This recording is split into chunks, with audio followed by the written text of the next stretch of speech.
ఢిల్లీ నుంచి వచ్చి తెలుగు సినీ పరిశ్రమలో మొదట జుమ్మందినాదం చిత్రంతో మంచు మనోజ్ సరసన నటించి ప్రేక్షక హృదయాలను దోచుకున్న తాప్సీ మనకు గుర్తే ఉందిగా.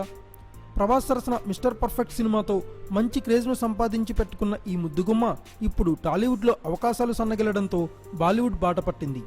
తాను సినీ పరిశ్రమలోకి అడుగుపెట్టినప్పటి నుంచి ఇప్పటి వరకు తాను ఎదుర్కొన్న ఇబ్బందులను ఒక టీవీ కార్యక్రమంలో జరిగిన ఇంటర్వ్యూలో ఆసక్తికరమైన విషయాలను వెల్లడించింది తాప్సీ.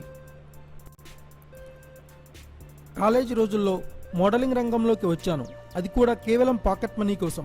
క్యాట్ పరీక్షల్లో 88% మార్కులు తెచ్చుకున్నాను. ఎంబీఏ చేద్దామనుకుంటున్న సమయంలో సినిమాలో అవకాశం వచ్చింది. అలా అనుకోకుండా జరిగిపోయింది. ఆ తర్వాత వరుసగా 3 చిత్రాల్లో నటించాను. ఆ 3 ఫ్లాప్ అయ్యాయి. దాంతో నన్నంతా ఐరన్ లెగ్ అనేశారు. అప్పుడు మొదలయ్యాయి నా సినిమా కష్టాలు. అవకాశాలు తగ్గడమే కాక కొందరు నిర్మాతలు తమ రెమ్యూనరేషన్ కూడా తగ్గించారని చెప్పింది. కొన్ని సమయాల్లో నిర్మాతలు ఆర్థిక కష్టాల్లో నన్ను తొలగించడం కూడా జరిగిందని చెప్పింది తాప్సీ. ఇదంతా నేను పింక్ సినిమా చేయకముందు వరకు జరిగిన విషయాలు. ఆ సినిమా తర్వాత కూడా కొన్ని కష్టాలు ఎదుర్కోవాల్సి వచ్చింది. నాకు నటన అంటే ఇష్టం కాబట్టి ఇక్కడ ఉన్నాను. నాకంత గ్లామర్, శరీరాకృతి లేకపోవచ్చు, కానీ నాలో ఉన్న కళను నమ్ముతాను. నన్ను చూసి నేనే జాలిపడను. నాకు ధైర్యంగా, స్వతంత్రంగా ఉండడం అంటే ఇష్టం. కొన్ని వారాల క్రితం ఓ కార్యక్రమంలో పాల్గొనడానికి ఢిల్లీ వెళ్ళాను.